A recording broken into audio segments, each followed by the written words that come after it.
Manchester United. Manchester United. and Manchester still United. Of course we are. Manchester United 0. Yeah. Everton 1. How was the game? Very intense game. Very intense. I didn't expect the results. You know, last weekend I predicted a 4-0 win. It turns out to be something I didn't even expect at all. I'm very surprised with that result.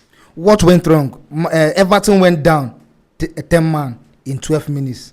That was a time that everybody expected Manchester United to take control of the game. Yeah. But Manchester United couldn't take control of the game. Then they finally conceded in the first half. Yeah. And we were expecting that comeback, but it didn't happen. What went wrong? I don't even know. You know, Matheus Cunha was a major blow for us in this game. I was expecting to see him in the starting lineup because he's a very important player in this team. He's very vital. He's the only ball carrier that we have. So seeing the lineup that Matheus Cunha is not in the lineup, also our main man Sesko injured. So we have to start Sexy up front. So what I'm trying to say is that the chemistry between Mbeumo, Ahmad and Sexy didn't work out. You know, Sexy has been on bench all season. So you just can't put him there immediately. Having never played with Mbeumo or Ahmad this season. He's been on the bench throughout the season, so I don't even expect more. Why does it seem that Manchester United seems to be struggling against defensive-minded team? Is it that you don't have the material to break those high line, defensive line? I understand what you're trying to say, but we have the material. We just didn't utilize it. That's just it. And Everton, if you watch the game, Everton were just parking the balls throughout the whole game. And you know Everton now, if you concede a goal to Everton, that's the end of the game. Unless there's a Aguero moment in that game. If you concede early, let me just say early to Everton in the game, forget it. You are losing that game. You missed a lot of chances today, chances that you should have converted. Yeah. At this juncture, does Manchester United are they still missing a finisher? Of course we are. We created a lot of chances today. Even when our striker was there, we don't cause the ball. But today we seem to. I think I can't even count the amount of crosses we made today from Luke Shaw, Ahmad, Mbeumo, and Bruno Fernandes and co. We just didn't utilize it. Sexy tried. He tried his best, but it just didn't work out. It was a bad day. Let me just say it was a bad day. It was not our day, obviously. When Everton picked that red card, that was Gueye who got the red card after he had an altercation with his fellow player, his teammate. So he was given a red card, and that was an advantage for Manchester United in that midfield. Yeah. But Manchester United doesn't seem to have the control of that midfield, even after Everton went down. If you notice the game in the first half, even after they were down to 10 men in the first half, they were the better team. After they were down to 10, they were the better team. Until the second half that we brought in Kobe Mino for the stability in that midfield. You know when they got a red card? Yes. When Everton got a red card. James Garner, if you look at the match very well, this guy, James Garner, was going back, moving to the midfield, moving to the right back, moving to the midfield, it was like they turned to like 3-5-2. So, more players in the midfield. So, Gueye was out already. So, it was four men in the midfield, left only Barry up front. They were just packing the balls in the midfield. Bro, it was very difficult. And they are a very defensive team. They are a very defensive-minded team. So, also, the man that was supposed to create the chances was playing in the pivot, which is Bruno Fernandes. So, I don't really expect one. Which left him.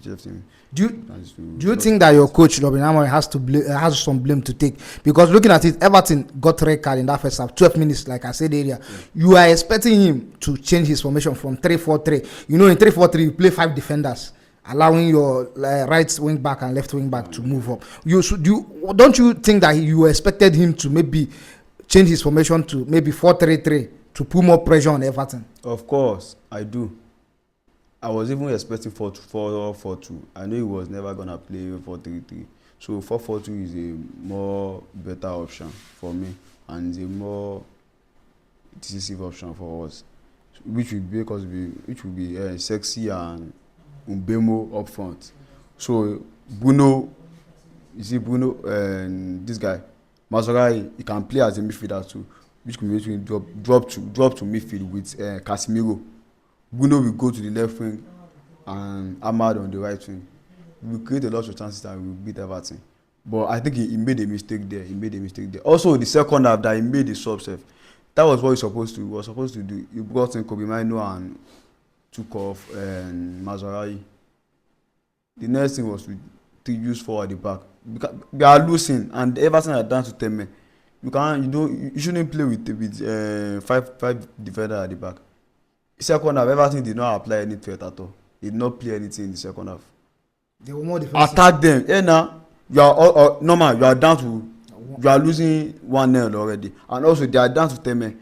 Just play attacking football. We don't need to be defensive again. Just 5 at the back. How is that supposed to work? He was supposed to move Bruno up front for the creativity. For more, we created it sometime, but for more creativity, yes. He's the main man. But he didn't. The manager afraid to do so. I will blame him for that. In that midfield pack, why attacking? I didn't see that a lot of link-up passes from Manchester United in that midfield because you needed to have control of that midfield to link up some passes that will create goals. We didn't see it. What is the problem? Are Manchester United lacking a creative midfielder? We are not. As I said earlier, if you have watched our game all season, Sesko is a type of striker that drops to the midfield to receive the ball, pass the turn, take on one or more players, release the ball, and go. Sexy wasn't doing any of that today. As it stands, you missed the opportunity to go 5th or 4th on the Premier League table.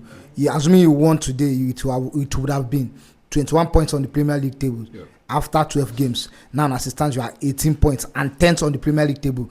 What does this hold for Manchester United? What does the future hold? What is that improvement that Manchester United must put in place going forward? At the moment, if our last 5 games, in our recent form, we have been playing really well. We have improved so much. You went 5 games without a lose. So I didn't expect us to lose to Everton, who are down to 10 men in the maybe 20-something minutes of the game. Is it negligence? Did they neglected Everton? That is just it. And also you said for our season to improve, we need to go get a midfielder in January. But Carlos Baleba or Elliot Anderson. Casemiro is trying, but he's old. So we need to bring someone who can play with him in that pivot, which is Carlos Baleba or Anderson, which allows Bruno to move more to a free role. He's the creative player in the squad. So that's why we are lacking. That's the main reason why we are lacking creativity in that team. When your creative machine is playing in the pivot, what do you expect him to do?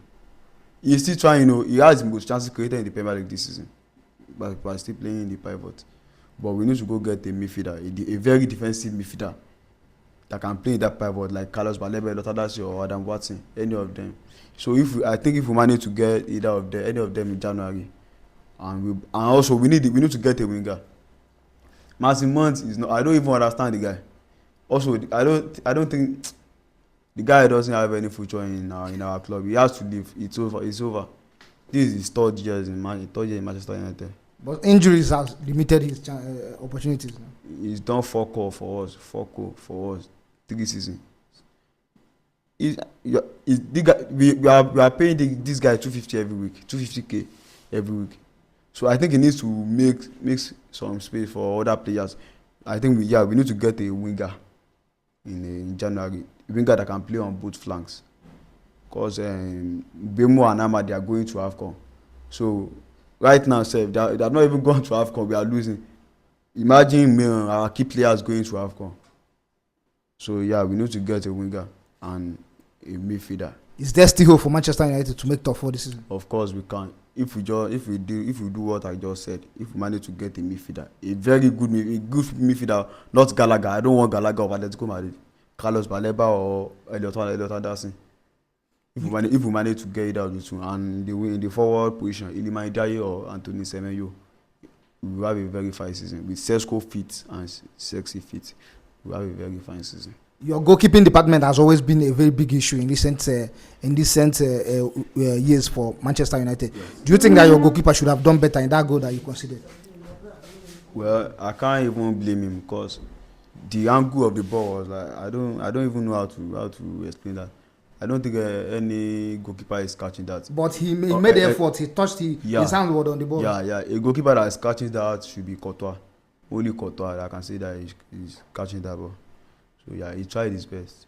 So looking forward to seeing you It next was a time. fantastic goal from Disbury. So yeah, that's it. No problem. Looking forward to seeing you next time. Thank you.